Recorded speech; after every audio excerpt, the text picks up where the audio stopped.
Oke, mungkin kita langsung buka slide-nya. Om-om yang di belakang boleh. Yes, ini dia. Kalau bahasa kerennya kita outlook.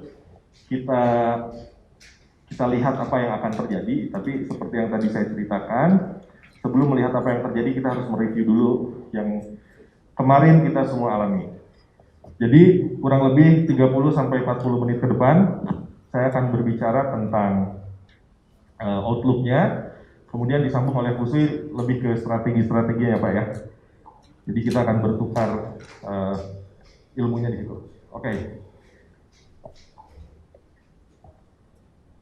Next, oke, ini sekilas tentang saya ya. Betul, saya cukup lama berfotografi sebagai entrepreneur. Kemudian saya melihat dan mengalami banyak senior-senior di atas usia saya, tapi saya juga makin banyak melihat generasi yang lebih muda di bawah kita dan teman-teman mungkin ya. Oke, itu sekilas saja ya. Nah, saya akan batasi dulu pembicaraan hari ini tentang fotografi, tapi kita harus tahu paling nggak ada 3 kelompok yang kerjanya melalui memotret. Oke, yang pertama ada seniman. Seniman ini boleh sangat subjektif, dia mau berkarya seperti apapun bebas, selama ada yang beli, gak jadi masalah. Tapi di tengah-tengah ada komersial, kayak kita-kita nih. Jadi sisi seni kita mungkin harus keluar, tapi harus bisa diterima oleh market. Jadi seimbang antara subjektif dan objektif. Ada juga teman-teman yang jurnalis sama, bekerjanya dari memotret, jurnalis foto, gitu ya. Kalau mereka harus sangat objektif. Oke, pembicaraan kita hari ini kita hanya berada di yang tengah komersial. Kita semua entrepreneur, fotopreneur berada di ranah itu. Oke. Nah, kemudian oke. Apa yang terjadi kemarin nih di 2020? Januari rata-rata kalau saya lihat teman-teman nih setelah nih tahun lalu ya, Januari itu mulai bikin gathering sama teman-teman satu timnya, pergi ke puncak, pergi ke Bali, bikin strategi untuk 2020. Ternyata Maret PSBB hancur semua. Gitu. Bulan Maret saya pernah ngobrol sama Bang Ali, salah satu narasumber kita besok. Waktu itu dia memprediksi, wah jangan-jangan wedding nggak boleh nih. Itu Maret, pertengahan Maret Bang Ali bilang seperti itu. Waktu itu kita masih menduga sangat tidak mungkin terjadi. Tapi apa yang terjadi bulan Maret, April, Mei, kita semua puasa. Ya, yang kita biasanya udah tahu nih, fotografer bulan puasa biasanya sepi job. Nah, sekarang ditambahin jadi 3 bulan. Yang terjadi di situ apa? Fase awal Covid, kita terdampak dan semua mencari cara untuk bertahan. Masuk ke fase berikutnya, mulai pemulihan. Setelah Lebaran, pekerjaan mulai ada nih.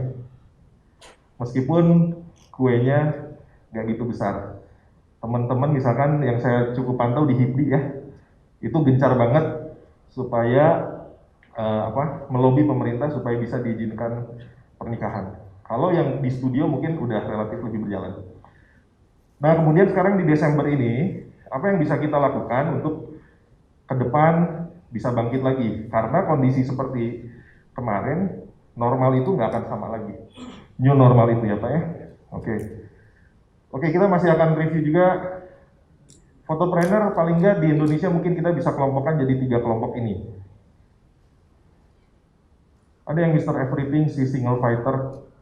Mungkin teman-teman yang baru, adik-adik kita yang baru lulus SMA sambil kuliah mulai cari cuan dari motret.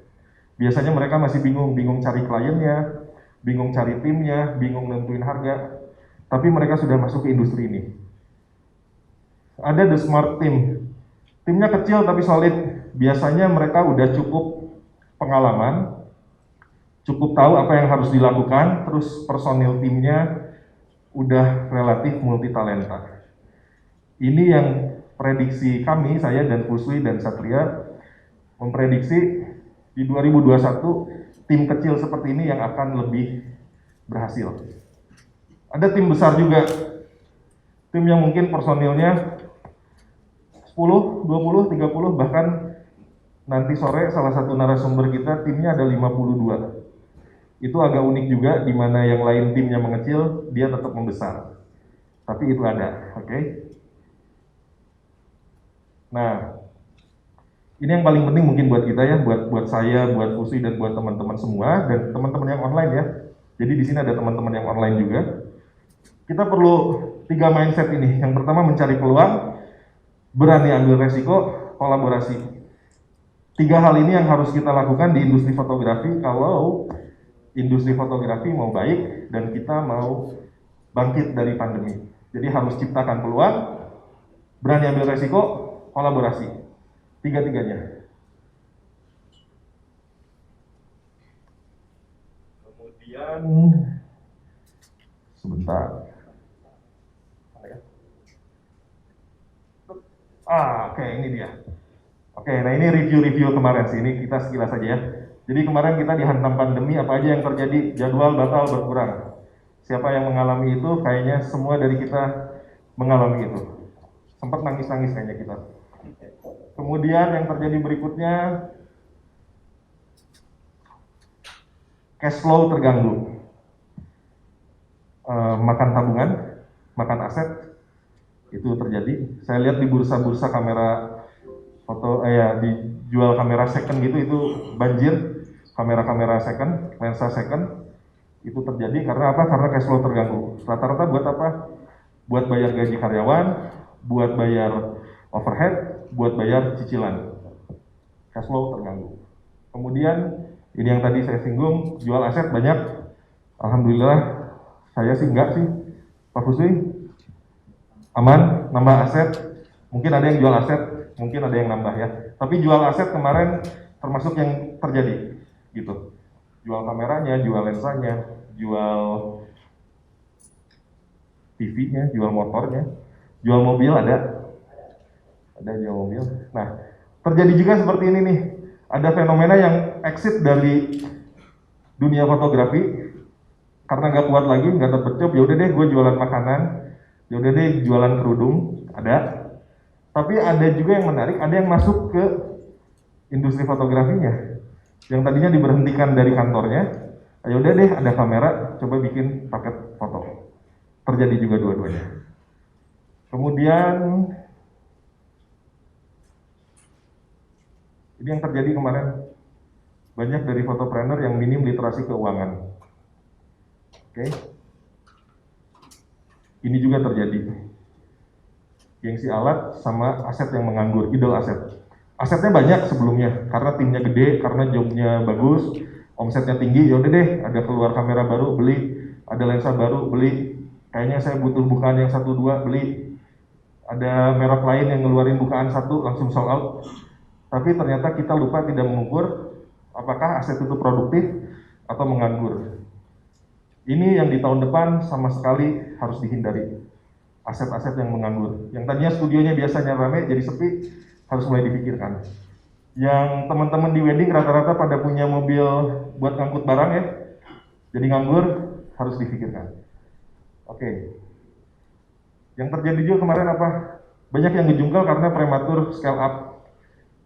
Obsesi pengen punya tim banyak, punya tim yang besar, tapi ternyata prematur, belum matang. Sehingga pas kemarin kena hantam COVID, selesai, banyak yang bubar. Jadi misalkan motif saya berfotografi, saya pengen membuka lapangan pekerjaan, pengen punya tim yang banyak, hire, rekrut, tahu-tahu kena COVID, fundamen belum kuat, overhead terlalu tinggi, scale up-nya prematur, belum siap untuk scale up. Jadi kita nanti harus mengukur tahun depan apakah benar kita waktunya scale up bisnis, nambah orang, ngembangin, atau justru memperhebat dulu tim-tim yang sekarang sudah bergabung, gitu. Oke. Nah, oke, kita masuk ke langkah recovery-nya. Tadi ini sudah disinggung, kuenya sudah ada, tapi pekerjaannya mengecil. Teman-teman yang di fotografi pernikahan mungkin sekarang billingnya nggak sebesar yang lalu ya. Bisa jadi karena pestanya tidak sebesar lalu. Di beberapa daerah saya lihat udah normal-normal aja gitu ya. Tapi kita nggak tahu besok lusa tiba-tiba zonanya merah lagi, ditutup lagi, PSBB lagi, sangat kemungkinan sebetulnya. Tapi yang menarik di dunia pernikahan, misalkan fotografi pernikahan, yang semula wedding itu hanya di weekend, sekarang di weekdays jadi biasa. Sebetulnya kalau kita ngelihat, oke, kuenya mengecil, tapi harinya jadi potensi lebih banyak. Nah, nanti strateginya oleh Fusui apa yang harus dilakukan supaya kita dapat kue yang kecil tapi banyak. Kayak jajanan pasar kecil-kecil tapi ya udah milihnya banyak ya kenyang juga kita. Oke, empati tentang value proposition design sama bisnis model kanvas. Jadi mau tidak mau sekarang jualan harus mengedepankan empati ya. Mungkin satu dari sisi harga bisa jadi harus menyesuaikan. Cuma nanti triknya apakah benar-benar harus diskon dengan terbuka dan merusak brand atau pakai teknik tertentu. Atau misalkan protokol dan lain-lain di studionya, teman-teman yang punya studio retail mungkin menerapkan protokol dan lain sebagainya. Nah, ini yang ke depan prediksi kita akan di sini. Harus ringan dan lincah. Jadi overhead, pengeluaran rutin, fixed cost harus ditekan. Tim yang kita punya benar-benar harus diasah lebih pintar lagi. Kalau yang biasanya cuma jadi asisten, mungkin besok lusa harus jadi main photographer. Kalau yang biasanya cuma jadi second photographer, besok mungkin harus bisa ngedit juga, harus punya video juga, harus di-push lebih jauh. Karena lebih baik mempush tim yang kecil, tapi pintar, daripada banyak orang, tapi job desk-nya nggak jelas. Itu kayak kalau kita punya buku, kalau job desk nggak jelas tuh gitu. Kita punya buku, tapi kita lupa naruh. Lupa naruh, pas kita jalan-jalan ke toko buku, saya udah punya belum ya buku ini? Udah beli lagi deh. Ternyata pas nyampe rumah, buku itu ada, jadi ada 2, nggak kepake. Nah sama di tim kita juga, kita harus jelas orang ini job desk-nya apa, kemudian bisa di-push kemana lagi. Jangan mikir, oh yaudah deh kita panggil orang admin deh, kita hire orang marketing deh, kita hire orang editing. Padahal bisa jadi tim kita sudah mampu atau bisa kita push. Prediksi kita akan ke sini, meskipun ada pengecualian. Besok lusa ada beberapa narasumber yang akan bercerita dengan kondisi bisnisnya mungkin tetap besar ya, tapi secara umum prediksi kami akan di ringan dan lincah. Remote working, kalau di startup sudah biasa, mungkin di fotografi pendekatannya seperti ini. Teman-teman yang mungkin mulai berpikir, apakah saya harus punya studio atau sewa aja? Karena jangan salah, Om Fusu ya, Om Fusu bisa cerita sedikit tentang rencananya membuka studio di tahun ini? Oh ya, jadi sama seperti kayak teman-teman 2020 biasanya awal tahun kita punya resolusi 2020 itu rencana Heroes pindah kantor, pengen lebih besar dan lebih bagus juga. Di kantor itu pengennya ada studio, tapi ternyata Maret kita kehajar dan kita nyampe kapan, terasa banget kan, 3 bulan gak kontrak waktu itu, dan akhirnya oke, kita save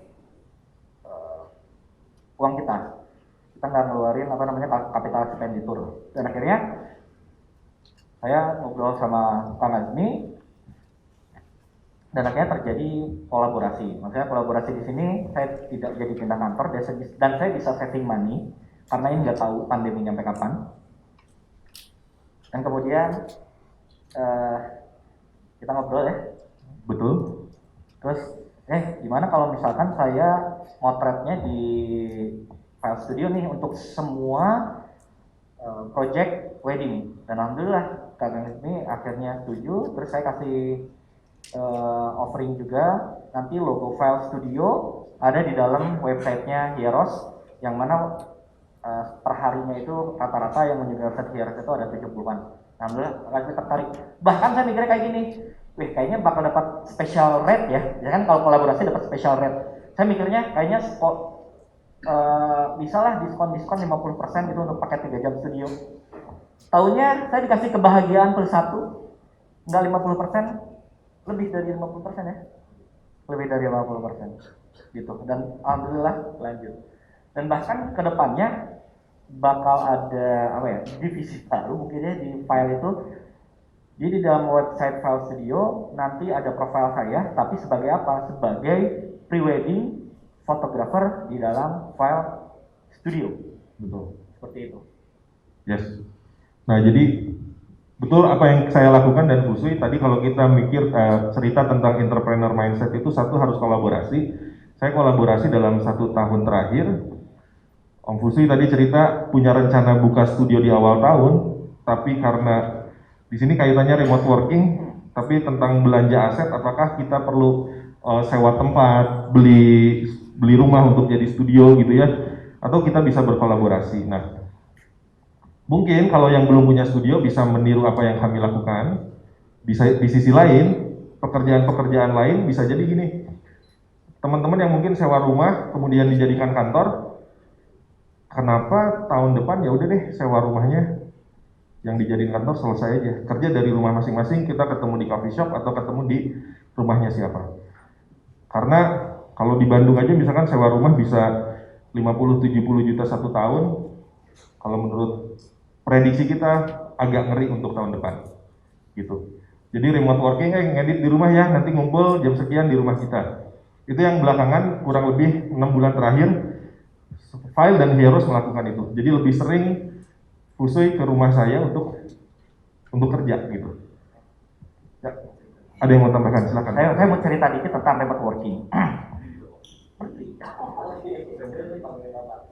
Untuk remote working, kebetulan saya ada kantor juga, kantornya cuma 3 kilo dari rumah saya, cuman saya ke kantor jarang, terakhir bulan apa, saya 7 bulan sekali kantor, gara-gara waktu itu kantor minta update OS, anak-anak nggak bisa.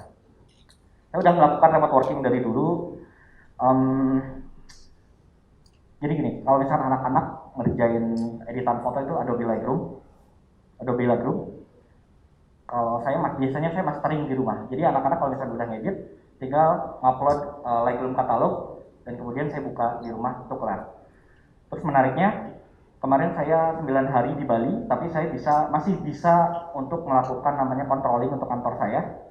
Jadi anak-anak edit, kemudian mereka itu melakukan namanya apa? Sinkron di Adobe. Kan kalau misalkan Adobe itu bisa sync cloud. Jadi mereka edit, masukin ke collection. Nah, collection itu ke kanan, habis itu collectionnya masuk ke synchronize. Emailnya kan sama, yang ada di iPad saya dan yang di kantor. Jadi kalau misalkan saya mau ngecek, saya nggak perlu ke kantor, tapi saya tinggal ada akses internet untuk ngecek kerjaan anak-anak saya. Dan saya bisa langsung quick edit di sana. Saya ngedit di Bali, dan otomatis editan yang di kantor juga ikut berubah. Itu bisa dilakukan untuk teman-teman. Dan akhirnya berpikir, aduh kayaknya pindah kantor nanti dulu deh, lumayan ya, ngemat 30-50 juta 1 tahun. Karena apa? Karena saya berpikir sudah bisa melakukan namanya remote working. Nah itu mungkin bisa dicoba sama teman-teman. Mungkin ada kantor, tinggal synchronize aja, email, cloud, kelar kerjaan. Seperti itu. Betul. Kemudian kita sebagai motor di bisnisnya ya, kita bisa develop bisnis mungkin sambil jalan-jalan, sambil cari ide baru. Itu ternyata sangat memungkinkan. Jadi kemarin kita berdua baru dari Bali lumayan lama gitu ya, sambil kerja, sambil cari ide baru. Itu bisa dilakukan karena tim yang kita tinggalin di Bandung sudah cukup solid. Jadi itu tadi pilihan, apakah mau hire baru atau tim yang udah ada dibikin lebih bagus dan diberi kepercayaan lebih. Kita melakukan dan kita berpendapat lebih baik mendidik tim yang sudah ada, kemudian beri kepercayaan lebih. Sementara kita sebagai motor bisnisnya, kita harus menggali hal-hal baru. Itu tadi, photographer mindset adalah mencari peluang, mengambil resiko. Kadang peluang itu nggak bisa didapat, atau ide itu nggak muncul kalau kita diam terus di tempat kita biasanya seperti itu ya. Oke, kita lanjut lagi. Tahun depan harus tunda dulu nih jajan, bukan jajan ya, belanja aset ya, kita entrepreneur ya. Kamera baru, aduh banyak banget nih. Influencer juga, aduh keren-keren fotonya. Tapi kalau mau sehat, kalau tidak mau kena pukulan kayak kemarin, kalau nggak mau cash flow keganggu, pakai dulu yang ada sampai maksimal. Kalau memang sudah waktunya diganti, mungkin yes. Tapi kalau enggak, jangan dulu gampang kegoda untuk seri-seri yang baru. Mendingan gedein profit daripada belanja-belanja dulu ya. Oke. Kemudian ini yang bisa kita lakukan untuk ke depan, ada pivot, diferensiasi atau konvergensi. Kalau pivot bergeser sedikit dari bisnis yang sudah kita lakukan. Misalkan ada Bang Ali besok akan cerita tentang dari industri fotografinya, wedding photographer bergeser pivot menjadi live streaming. Weddingnya tetap jalan, live streamingnya oke juga. Itu pivot. Atau diferensiasi, perbanyak produk kita. Yang tadinya motretnya wedding doang, mungkin saatnya perbanyak produk. Jadi punya bisnis food, jadi fashion, itu diferensiasi. Gitu. Supaya gak ada lagi misalkan pemikiran aduh wedding lagi sepi, aduh wedding harga covid dan lain-lain. Enggak, kita bisa diferensiasi sebetulnya. Banyak banget peluang dari memotret yang bisa kita lakukan. Jadi jangan cuma berpikir cuma itu aja pekerjaan kita, gitu ya. Om Fusui misalkan wedding fotografi, heroesnya dikenal dengan wedding fotografi, tapi melakukan diferensiasi digital invitation, bikin undangan digital. Kalau kita tahu teknologinya, tahu cara buatnya, laku ya Pak ya? Alhamdulillah laku. Kemudian diferensiasi lagi ke foto fashion juga ya, melakukan foto fashion. Plus Om Fusui tidak perlu bingung-bingung mikir studio karena kita kolaborasi. Studio udah ada. Saya gak terlalu bingung untuk ngisi studio. Aduh jadwal saya sedikit, sewa studio berkurang, paling nggak udah ada tambahan jadwal dari Fusui. Kolaborasi itu jadi sekarang penting, apalagi yang dekat-dekat. Saya sama Fusui ini jarak kita cuma 2 kilo 3 km ya. Nah teman-teman saya lihat di sini ada beberapa kota yang mungkin nantinya bisa berkolaborasi gitu. Selama ini kan fotografer gitu ya, saingan. Oh si itu bikin studio, dia bikin gini, ngomongin kan gitu ya. Sekarang nggak bisa ya. Oke, kemudian yang terjadi kemarin, kita menjadi sadar perlu banget ilmu di luar pemotret. Menurut saya sekarang kita-kita yang di sini ranahnya udah bukan terlalu banyak bicara teknis, tapi bagaimana bicara bisnis. Haus ilmu itu mulai kerasa. Banyak webinar di mana-mana, dari maestro sampai yang entah siapa. Bahkan kita semua, kalau di slide selanjutnya, pertama kita harus selektif memilih yang mana yang mau kita ikutin. Semua bisa bikin Zoom meeting, bikin webinar, posting, di-push pakai iklan, semua bisa bikin. Tapi tanggung jawab kita sekarang memilih kelas mana yang memang betul-betul legitimate ya, yang betul-betul berbobot gitu ya. Oke. Tapi kita sebagai pelaku yang sudah terjun di industri ini, dari webinar, dari mengajar itu sumber penghasilan juga. Tinggal kita balik lagi ke pertanyaan tadi, kita legitimate nggak, kita qualified nggak gitu ya. Kalau kita qualified, oke, lakukan. Kalau kita belum atau kita masih tahap mencoba, mungkin mengajarnya bukan ke fotografer lagi, mungkin ke orang awam. Bulan lalu saya diundang ke Cianjur sama Fusui sama Satria. Selain mengisi ke sesama fotografer profesional, di hari kedua kami mengajar ke siswa-siswa SMK, memotivasi entrepreneurship buat SMK multimedia. Nah mungkin teman-teman nanti di daerahnya bisa gitu, bisa buka kelas untuk pelajar, untuk mahasiswa, untuk SMK gitu. Peluang penghasilan. Nah ini nanti menarik, webinar di mana-mana, yang ngajar dari yang keren banget juga ada, bisa kita akses gitu ya. Nanti akan seru antara lulusan formal sama informal.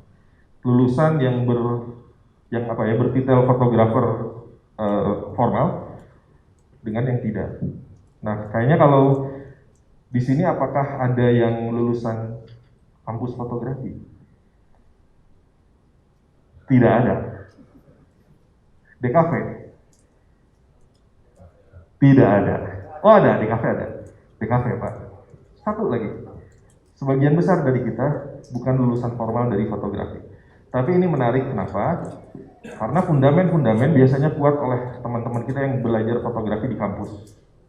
Gitu. Kita tuh biasanya terjun karena kebutuhan, ada cuannya, Nah, tapi kadang lupa-lupa sama teknis-teknis dasar. Ada teman-teman yang capture Bandung, capture Bali, capture Jogja. Kita di awal acara waktu keliling itu, kita tes lagi hal-hal dasar, ternyata skornya hanya 40-50%. Teknis kadang kita lupa, gitu. Teman-teman yang formal, yang di kampus, rata-rata kuat. Tapi ini juga jadi menarik, kenapa? Besok lusa, pesaing kita itu memang bukan yang lulusan formal. Mungkin yang selama setahun kemarin ikutan webinar, yang rajin. Kalau kita bingung bayar operasional kos, adik-adik kita mungkin oke, kamu sekarang school from home ya, orang tuanya nge-push buat webinar, tahun depan bisa jadi dia jago, gitu. Ya, ini akan menarik, tanda kutip pertarungan lulusan formal sama informal. Meskipun untuk ekosistem nanti kita harus kolaborasi, ya. Oke, sadar perlu bisnis, yes. Motret bagus doang, satu hal perlu dilengkapi yang lain. Nah, ini yang menarik, ini yang penting buat 2021 nih. Kita dewasa, kita matang secara digital.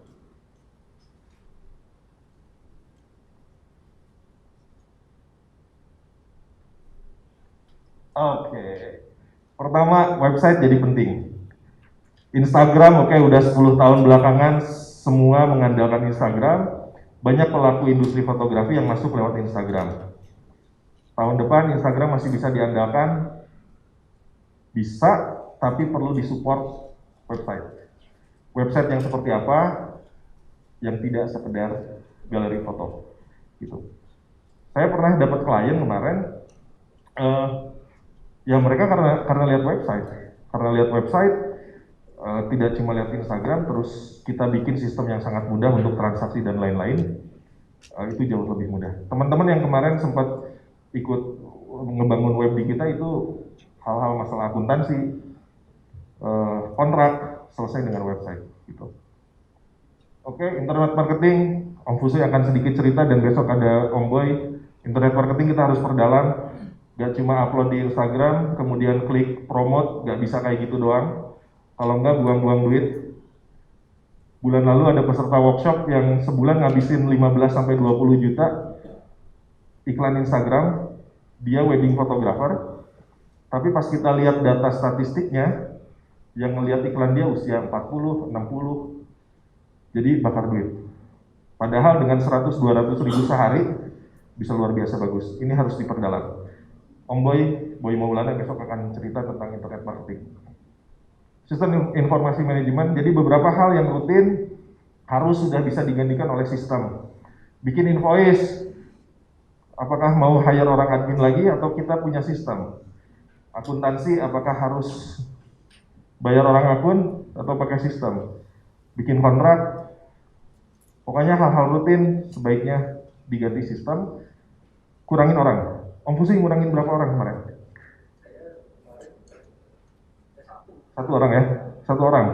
Satu orang, jadi kita bocorin adminnya File Studio, adminnya Hieros, berdua. Dibantu kadang asisten kita ya, ada Satria teman kita. File Studio 3 orang, Hieros 3 orang. Kemarin Om Diki nanya, lo kok kelihatannya gede banget? Ke Hieros juga, lo kok kelihatannya gede banget? Kita pakai sistem, supaya apa? Supaya hal-hal yang sudah rutin dilakukan, digantikan sistem, bisnis jalan, tim kita, ada Satria, ada Derry, kalau di Hieros ada Mium, ada Doler, 3 orang kami semua, tim kami masing-masing bertiga, tapi ya versi kerennya multi talenta lah, meskipun tetap di push gitu ya. Jadi nggak banyak orang sebenarnya, itu bisa digantikan sistem. Nah, ini yang menarik tentang ekosistem fotografi di saat ini dan di tahun mendatang. Jadi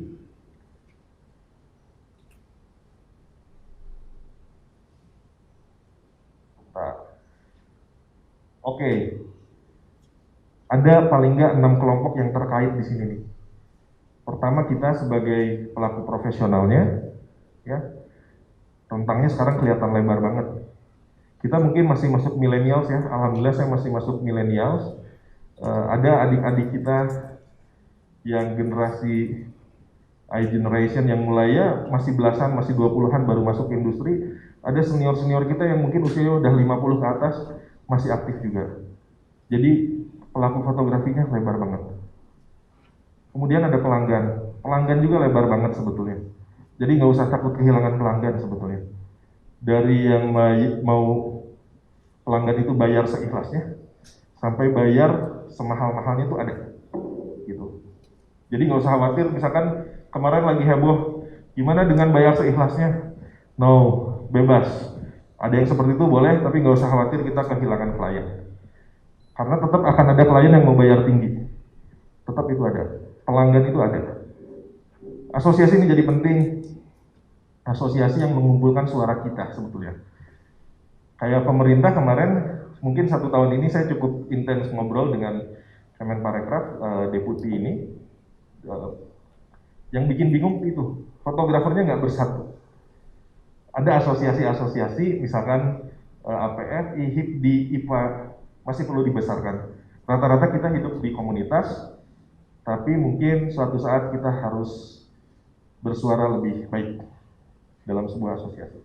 Kemudian ada akademisi, tadi yang sudah saya ceritakan. Ada pengusaha atau pebisnis, ini menarik, brand-brand kamera tetap nge-push jualan banyak duitnya ya. Tapi ada juga brand kamera yang prinsipalnya mundur dari Indonesia kemarin, Pamitan, salah satu brand. Tapi ada juga misalkan brand lain yang memang nge-push. Selain itu ada pengusaha pebisnis toko kamera. Saya kemarin baru pulang dari Bali, ngobrol sama salah satu pemilik toko kamera di Bali. Saya tanya, bagaimana penjualan selama pandemi? Turun dikit, terus berapa sih per bulan penjualnya? 8 miliar. 8M itu penjualan tiap bulan. Gede banget. Kemarin keluar seri tertentu yang harganya 50 jutaan, dia bilang, dia cerita, 1 hari langsung laku 10. Orang yang banyak duitnya tetap ada. Gitu. Nah, tinggal kita berpikir, ini pengusaha, pebisnis, kontribusi buat kita profesional apa sih? Masa cuma bikin acara hunting doang gitu loh. Gak ada hal-hal yang lebih penting buat kita sebagai entrepreneur. Misalkan pelatihan apa kek, atau support ke ekosistemnya apa. Mungkin itu yang harus dipush gitu ya. Dan kadang harus kita yang ngomong, karena mereka juga bingung. Saya harus bikin apa ya? Kemarin saya cukup panjang diskusi dan cukup kaget, penjualannya ternyata tidak terganggu. Oke? Nah, pemerintah itu tadi. Pemerintah 1 tahun ini terasa betul sebetulnya perhatiannya. Tapi yang salah apa? Fotografernya. Pemerintah mau kasih bantuan ke siapa? Lewat apa? Lewat asosiasi mana? Lewat komunitas mana? Bingung. Fotografer di Indonesia ada berapa? Datanya mungkin sangat tidak valid. Berapa dari kita yang banyak belum punya NPWP? Itu ya katanya profesional, tapi begitu belum beres. Nah, itu yang perlu kita benahi sama-sama. Oke? Proteksi ini jadi penting buat ke depan. Kita harus mulai berpikir ke sini. Ada undang-undang yang melindungi ekonomi kreatif. Salah satunya undang-undang tentang hak cipta. Yang jadi penting buat kita paling enggak 2 hal ini. Tentang hak cipta fotonya, ada hak ekonomi, ada hak moral. Yang kedua, merek. Jangan sampai usaha kita udah bagus, ternyata merek belum didaftarin, diambil orang lain, selesai. Gitu. Atau jangan sampai kita harus hati-hati juga, merek kita terlalu mirip dengan milik orang lain. Kemudian saat kita cek, punya dia udah didaftarin. Punya kita sangat mirip, tinggal nunggunya 2. Suruh ganti, atau diaduin. Itu bahaya. Nah, sebelum diambil, daftarin. Tidak mahal. Ini harus mulai kita lakukan. Kita bermainnya udah jadi fotopreneur, ini udah harus. Ya. Karena bukan siapa yang paling lama bikin, siapa yang paling senior, bukan. Yang diakui negara nantinya siapa yang duluan daftar. Itu misalkan File Studio udah sejak 10-20 tahun belum didaftarin. Besok lusa misalkan Diki, saya aja daftarin, saya mau bikin pakai File Studio juga. Saya selesai. Makanya beberapa bulan terakhir ya, saya dan Om Fusui cukup gencar untuk nge-push teman-teman, ayo daftarin. Bisnis kamu udah bagus, daftarin. Kalau belum didaftarin, cek dulu Hati-hati kalau ada yang terlalu mirip atau bahkan sama, saatnya ganti. Kalau ganti ya momentum tepat lah, awal tahun rebranding ya. Kemudian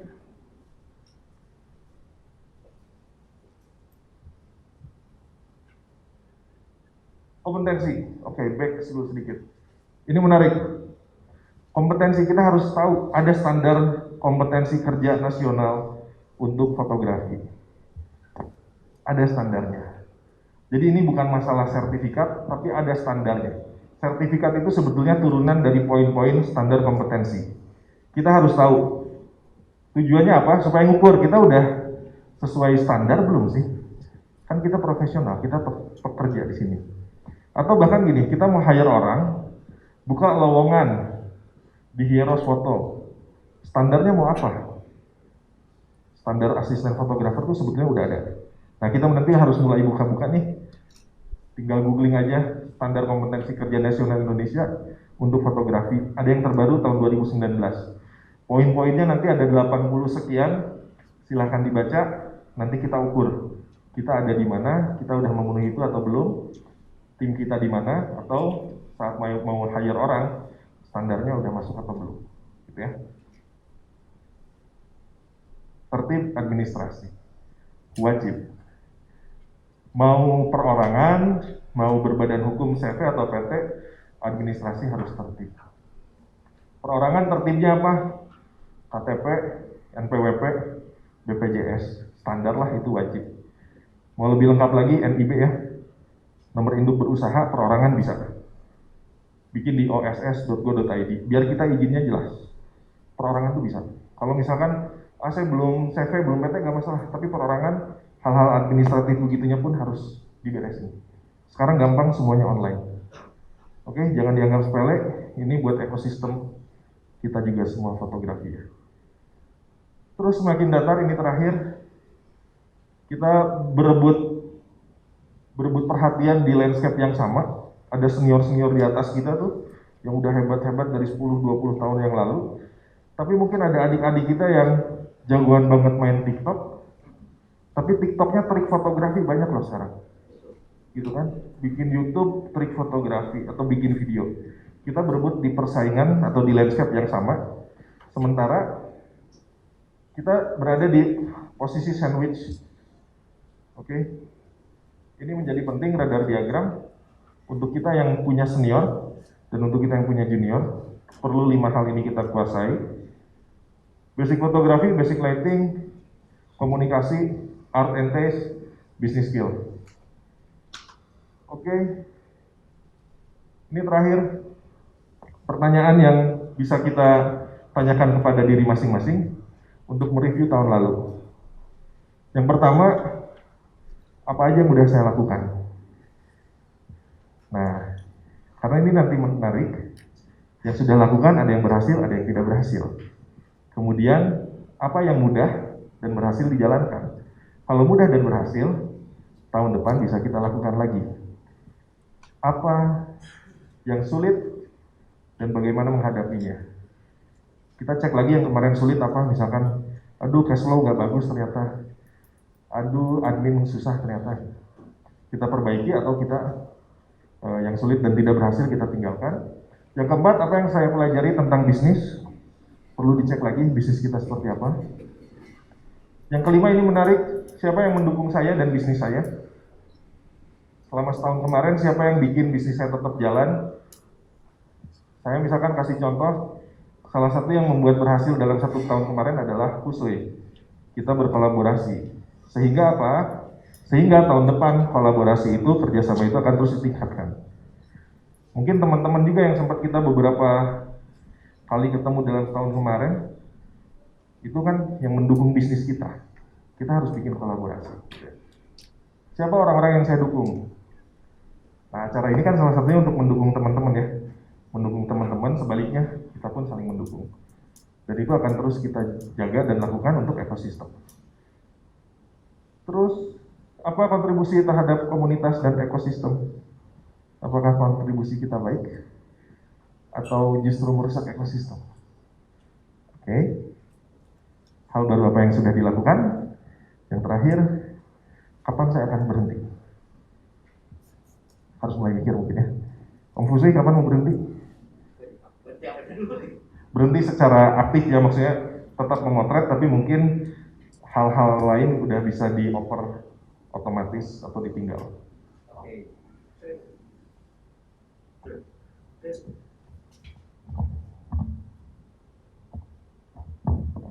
Saya orang punya target ya. Kalau saya target, kebetulan saya wedding photographer. Saya juga owner dari Heroes Photography. Kalau target saya untuk benar-benar berhenti motret di lapangan, tapi saya maksudnya masih mengendalikan bisnis. Jadi saya di belakang, di balik layar business and development. Pengennya sih akhir tahun 2021 lah, gitu. Jadi sedikit demi sedikit di tahun ini saya sudah tidak turun ke lapangan gitu. Awalnya itu dari saya cuma ngemandorin doang. Jadi yang turun anak-anak, tapi saya cuma pakai HT. Jadi kalau misalkan ada yang perlu diambil sesuai dengan SOP Heroes, jadi saya ngasih taunya enak. 2 kali, 3 kali HT itu udah nggak dipakai lagi karena anak-anak udah bisa ngejalanin sistem di lapangan SOP-nya. Dan alhamdulillahnya jadi kalau saya weddingan saya cuman ngontrol paling pas nyampe akad doang, jam 7:30 nyampe jam 8:30 atau misalkan jam 8 sampai jam 9 anak-anak udah berjalan lancar, udah itu ya saya balik lagi. Yang penting sih kita bangun sistemnya ya. Terus target sih kalau tahun depan saya juga ngebangun sistem untuk digital invitation, jadi semuanya sudah mandiri. Yang melakukan itu bukan dari tim saya atau merestui.id tapi dari klien. Jadi klien nanti misalkan subscribe lagi kan beli paket nih, terus dia masukin email, password, ya udah dia nanti desain sendiri, publish sendiri kayak gitu. Kalau ada revisi juga mereka sendiri. Kalau misalkan sekarang saya masih ngerjainnya sendiri. Mas ini ada revisi, oh ya bentar ya mbak ya, saya harus perbaiki lagi.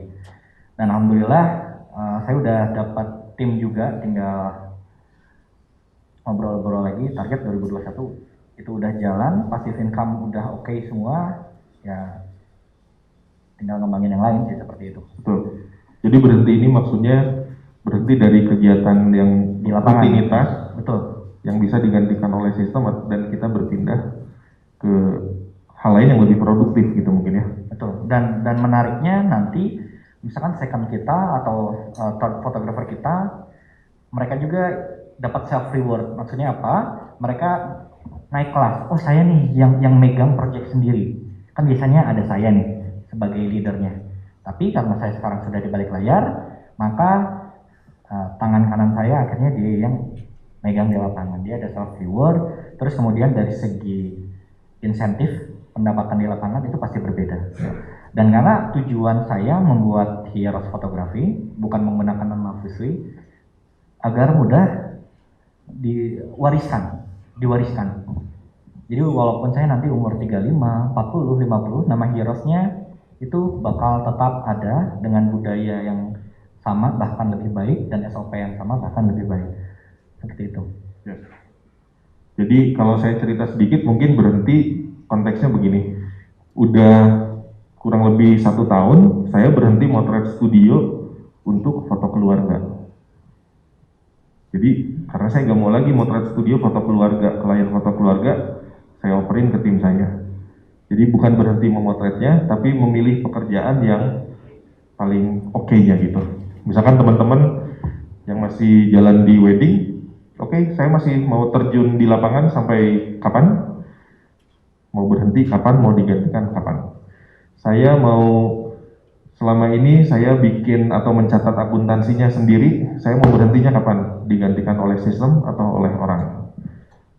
Jadi berhenti itu luas, apa yang sedang dilakukan, kapan mau saya hentikan, gitu ya. Oke, saya rasa tinggal 1 slide terakhir atau 2 slide terakhir ya.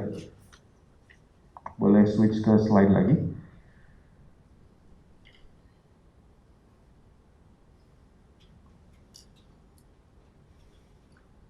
Nah ini kita sekarang teman-teman yang hadir di sini dan yang hadir online, saya sempat lihat datanya, sebetulnya kita berada di generasi sandwich ini, khusus untuk fotografinya ya. Kalau teman-teman googling tentang generasi sandwich, itu definisinya umumnya adalah generasi yang harus membiayai generasi di atasnya dan generasi di bawahnya. Tapi saya adaptasi ke fotografi, kita rata-rata nih di sini bukan baru 1-2 tahun, sudah cukup matang di industri fotografinya. Kita masih punya senior, guru-guru yang bisa digali sebetulnya, gitu. Tapi sekaligus tanda kutip pesaing kita juga karena mereka masih aktif. Tapi kita punya adik-adik di bawah kita yang sudah mulai masuk industri, perlu bimbingan kita, perlu kita bantu, perlu kita jaga supaya ekosistemnya bagus. Tanggung jawabnya cukup berat sebetulnya, makanya perlu kolaborasi ya. Oke, ini beberapa referensi dan yang tadi semua saya susun sama Fusui, sama Satria dalam beberapa bulan terakhir ya. Kurang lebih sampai sini, kita lanjutkan dulu ke Fusui apa tanya jawab.